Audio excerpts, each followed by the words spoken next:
पहला प्रश्न। घर परिवार में होते हुए भी मुझे लगता है कि कोई अपना नहीं, मैं बिल्कुल अकेली हूं। साथ ही पाती हूं कि बुढ़ापा भी आने लगा और मैं रिक्त हूं, रूखी सूखी हूं। प्रेम की एक बूंद भी मुझ में नहीं। पैर से थोड़ी अपाहिज हूं, इसलिए शिविर में मन भर के नाच भी नहीं सकती। घर वाले आपको विशेष पसंद भी नहीं करते हैं। अब तो आपको सुनकर आंसू बहते हैं और कुछ सूझता नहीं कि क्या करूं। क्या मेरे लिए आशा की कोई किरण संभव है?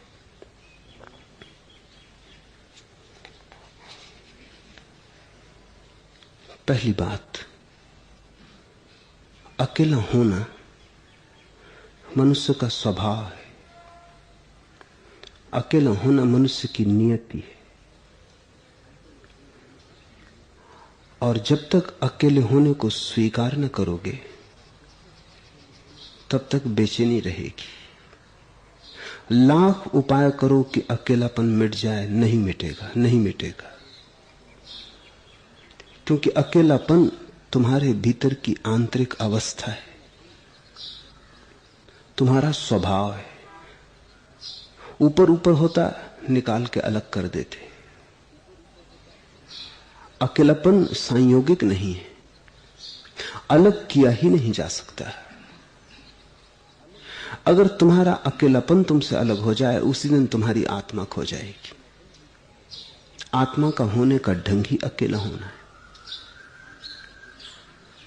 और जब तक तुम अकेलेपन को मिटाने की चेष्टा करोगे तब तक हार और पराजय ही हाथ लगेगी। क्योंकि स्वभाव का अर्थ है जो न मिटाया जा सके। कोई उपाय नहीं।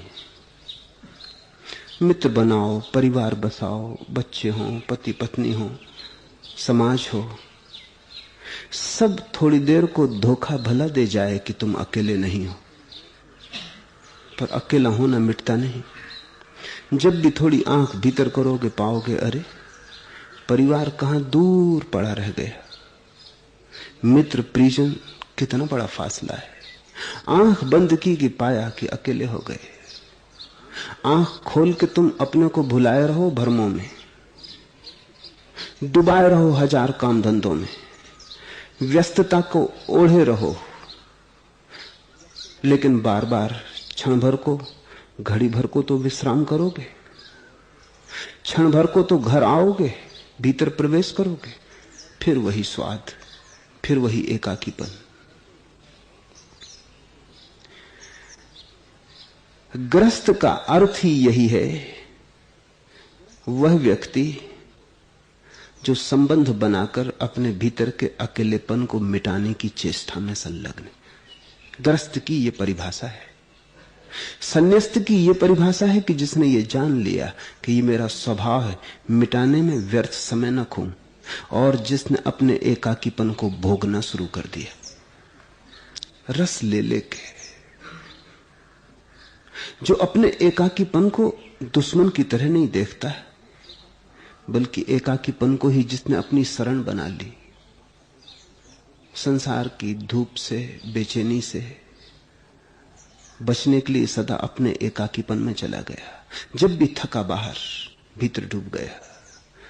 जब भी बाहर उलझाव उपद्रव हुआ, तब भीतर डूब गया। जब पाया कि बाहर जीवन गंदा हुआ जाता है, भीतर स्नान कर लिया एकाकीपन में, फिर ताजा हो गया। ध्यान अर्थात एकाकीपन में रमने की कला।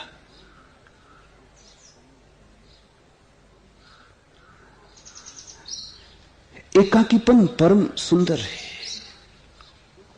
तुमने नाहक के भय पाल रखे। उन भयों के लिए कोई वास्तविक कारण नहीं है, संयोगिक कारण है। बच्चा पैदा होता है, असहाय होता है। मनुष्य का बच्चा पृथ्वी पर सबसे ज्यादा असहाय है। जानवरों के बच्चे पैदा होते हैं, उठे और चल पड़े, जिंदगी की यात्रा शुरू हो गई। जंगली बच्चे, जंगली जानवरों के बच्चे परिवार में नहीं पलते, बड़े होते हैं। जन्म होते से मां बाप भी मुक्त हो गए, वो भी मुक्त हो गए। आदमी के बच्चे को इतना मुक्त होने में कम से कम 25 वर्ष लग जाते। बच्चा तो असहाय पैदा होता है। आदमी के बच्चे को अल्प छोड़ दो, कोई सहारा ना हो, कोई परिवार ना हो, कोई प्रेम करने वाला, देख रखने वाला ना हो, तो बच्चा मर जाएगा, बच नहीं सकता। अगर आदमी के लिए परिवार न मिले तो आदमी इस पृथ्वी से समाप्त हो जाएगा। और सब जानवर रहेंगे, पक्षी रहेंगे, पशु रहेंगे, आदमी भर नहीं रहेगा। आदमी का बच्चा बहुत असहाय है, मां बाप की जरूरत है वर्षों तक। 8-10 साल का भी हो जाएगा तब भी स्वतंत्र नहीं हो पाता। पढ़ाना है, पढ़ना है, शिक्षा पानी है, तब भी मां बाप पे निर्भर होगा। तो करीब 25 साल लगते हैं आदमी के बच्चे को उस जगह आने में जहां जानवरों के बच्चे पैदा होते से ही होते। इस असहाय अवस्था के कारण ही परिवार का जन्म हुआ। इसलिए पशुओं ने परिवार नहीं बनाए, सिर्फ आदमी ने बनाए। 25 साल तक बच्चा निर्भर रहता है मां पर, पिता पर, भाई पर, परिवार पर। ये निर्भर रहने की आदत बन जाती। छोटा बच्चा बहुत डरता है। अगर मां घर के बाहर जा रही हो तो वो बहुत भयभीत हो जाता है। उसका भय स्वाभाविक है। कौन उसकी चिंता करेगा? भूख लगेगी तो कौन दूध देगा? प्यास लगेगी तो कौन पानी देगा? कपड़े गीले कर लेगा आपने तो कौन बदलेगा? सर्दी लगेगी तो कौन कंबल डालेगा? मां घड़ी भर को बाहर जाती है तो बच्चे को मृत्यु जैसा अनुभव होता है कि तो मैं मरा। मां अगर ऐसे ही गुस्से में कह देती है कि मैं मर जाऊंगी, अगर तुम चुप ना हुए, ऊधम बंद ना किया, तो मां को पता नहीं कि बच्चे को कितना भारी धक्का पहुंचाया उसने। क्योंकि मां की मृत्यु का अर्थ है उसकी भी मृत्यु। वो कैसे बचेगा? 25 साल तक इस तरह पर निर्भर रहने के कारण, सदा दूसरे के साथ जीने के कारण अकेलेपन की सामर्थ्य खो जाती। फिर तुम अकेले होने में समर्थ भी हो जाते हो, लेकिन पुरानी आदतें पीछा करती, छाया की तरह पीछे लगी रहती। 70 साल के भी हो जाते हो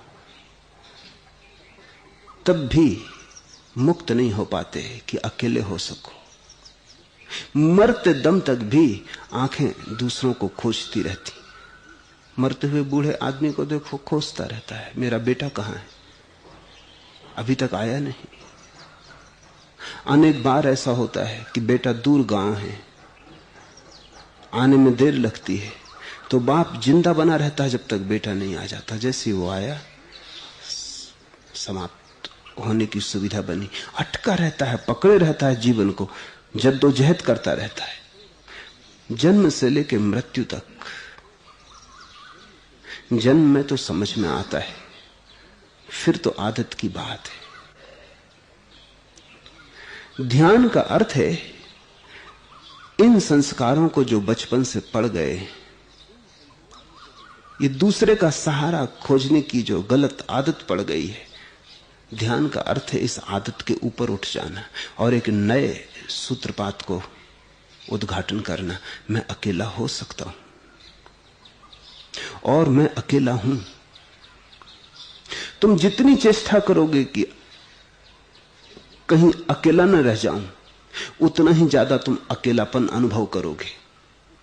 जिस दिन तुम राजी हो जाओगे, स्वीकार कर लोगे कि ये तो स्वभाव है, मैं भी कैसा मूढ़, स्वभाव से लड़ने चला। स्वभाव से लड़के कभी कोई जीता, हारता है बस। जिस दिन तुम स्वीकार कर लोगे और तुम कहोगे ये तो मेरी नियति है, तो इससे परिचय तो बना लूं। ये कौन है मेरे भीतर जो एकाकी है, जरा इसमें गहरे जाऊं, डुबकी लगाऊं, तलहटी तक खोजूं। ये कौन है जो भीतर अकेला है? और जैसे ही तुम भीतर की यात्रा पर चलोगे, तुम पाओगे कि मैं भी खूब पागल था। जो मैं खोजता था भीड़ में, वो मेरे हृदय में था। जो मैं खोजता था संग में, साथ में, संबंध में, वो असंगता में था। जिसको मैंने दूसरों के सामने झोली फैला के मांगा था, वो मेरे ही भीतर खजाना छिपा था। एकाकीपन परम सुंदर है। इसलिए जैनों ने अपने मोक्ष का नाम रखा कैवल्य। बड़ा प्यारा शब्द चुना। कैवल्य का अर्थ है बस अकेले, बस अकेलापन बचा, शुद्ध अकेलापन बचा। इतना अकेलापन बचा कि दूसरे तो है ही नहीं वहां, तुम भी नहीं हो। दूसरे तो गए ही, साथ साथ तुम्हें भी ले गए, क्योंकि तुम जो अपने को समझते हो तुम हो, ये दूसरों का दान है, ये तुम हो नहीं। किसी ने कहा सुंदर हो बड़े, संभाल के रख ली इस बात को, सुंदर हो गए। किसी ने कहा बड़े बुद्धिमान हो, संभाल ली, गठरी बांध ली भीतर कि मैं बुद्धिमान हूं। ये भी सब दूसरों का दिया हुआ है। थोड़ी देर को सोचो तो, अगर तुम उस सब को छोड़ दो जो दूसरों ने तुम्हें दिया है, तुम्हारी प्रतिमा ही बिखर जाएगी। इसमें मित्रों का भी दान है, शत्रुओं का भी दान है, अपनों का भी दान है, परायों का भी दान है। तुम गठरी बांधते चले गए हो, और इसलिए तो तुम्हारी जो आत्म प्रतिमा है बड़ी उलझी है, विरोधाभासी है। उसमें कोई संगति नहीं है, संगीत नहीं है, लयबद्धता नहीं, क्योंकि कितने लोगों से तुमने इकट्ठा कर लिया। ये ऐसे ही जैसे कि एक कार बनाई जाए और तुम एक एक पुर्जा जगह जगह से इकट्ठा कर लाओ। कोई फोर्ड का होगा, कोई फिएट का होगा, कोई रॉल्स रॉयस का होगा। ऐसे तुम कबाड़ खानों से इकट्ठे कर लाओ सब कल पुर्जे, और फिर उसको जोड़ के तुम कार बना लो। दिखाई पड़ेगी कि बन गई, चलेगी नहीं। और भूल के उसमें चढ़ना मत। मुल्ला नसरुद्दीन के बेटों ने इस तरह की एक कार बना ली थी, और उन्होंने कहा पापा हम जा रहे हैं शहर को, तुम भी आ जाओ। रंग रोगन देख के गाड़ी का वो भी बैठ गया। तो गाड़ी कोई रंग रोगन से थोड़ी चलती, बैनेट के नीचे जो छिपा है उससे चलती, वो तो दिखाई पड़ता नहीं। रंग रोगन से कहीं गाड़ी चली, बैठ गया। गाड़ी 2-4-10 कदम चली होगी कि हड्डी थर-थर आ गई। रास्ते के बगल में जाके गिर गई खेत में, कलपुर्जे बिखर गए।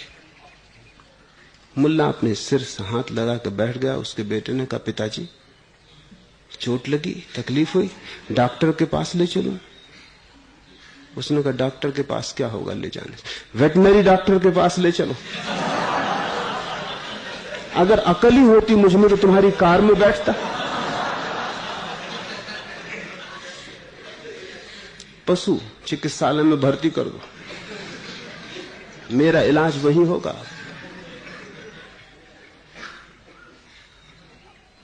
यही तुम्हारी प्रतिमा है। कुछ कहीं से तुमने इकट्ठा कर लिया है, और इसीलिए तो तुम्हारे जीवन में संवाद नहीं। मित्रों ने जो बातें कही थी वो भी भीतर पड़ी हैं, शत्रुओं ने जो कह दी थी वो भी भीतर पड़ी। किसी ने कह दिया बहुत सुंदर हो, किसी ने कहा कि तुम जैसा कुरूप आदमी नहीं देखा, किसी ने कहा कि तुम बड़े दाता हो, बड़े दानी हो, किसी ने कहा कृपण, आखिरी दर्जे के कंजूस। ये सब पड़ा है भीतर। अब तुमको खुद भी समझ में नहीं आता कि तुम हो कौन। तुम्हारी अपनी कोई पहचान सीधी सीधी नहीं है, सब उधार है। परम एकांत के क्षण में दूसरे तो होते ही नहीं, दूसरों ने तुम्हें जो धारणा दी थी तुम्हारे संबंध में वो भी नहीं होती। तभी तुम्हारा स्वभाव प्रकट होता है। एकांत में ही मंदिर है, एकांत में ही, परम एकांत में ही आत्म साक्षात्कार है। तो पहली बात तो ये ख्याल रखो, पूछा है घर परिवार में होते हुए भी मुझे लगता है कि कोई अपना नहीं। बिल्कुल ठीक लगता है, शुभ लगता है, सत्य लगता है, मगर चेष्टा इससे ऊपरी विपरीत चल रही होगी। चेष्टा ये चल रही होगी कि किसी तरह ये एकाकीपन मिट जाए, वस्तुतः कोई मेरा हो। बहुत लोग तुम्हें भरोसा भी दिला देंगे हम तुम्हारे, लेकिन वो बस भरोसा है, सांत्वना है, तुम्हें संतोष बंधाया जा रहा है। जो अपने नहीं है वो तुम्हारे क्या हो सकेंगे, और कोई किसी का हो कैसे सकता है।